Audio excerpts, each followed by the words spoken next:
sabihin ko lang kasi baka may mga nanonood sa atin na may sighting eh. Kanino? Sighting nga. Dun sa 10 million peso worth wanted person. Most Ay, wanted. Most wanted na ngayon, pugante. So, ayun, branded Oo. as most wanted, tapos 10 million pesos po yung reward para kay Atong Ang. Baka meron kayong impormasyon, ano siya, sasabihin nyo lang sa DILG o sa otoridad. Ang laki naman. Ang laki, no? 10 million. Parang nanalo ng loto nung earlier days na milyones pa lang ang binibigay. Oo. Okay. Ano? Diba? So, ano yan, talaga meron na siyang, napuntahan na yung mga bahay eh. Siyempre, wala doon. Of course, Oo. the last place you'll hang out. Is kung saan ka usually nandoon, di ba? Of course, of course.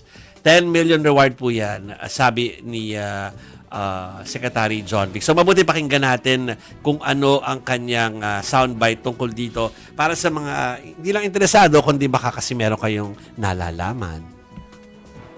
Ang DILG po ay maglalagay ng 10 milyong pisong patong para sa kanyang aresto. Any information leading to the conclusive arrest of Atong Ang will merit 10 million peso reward. No questions asked.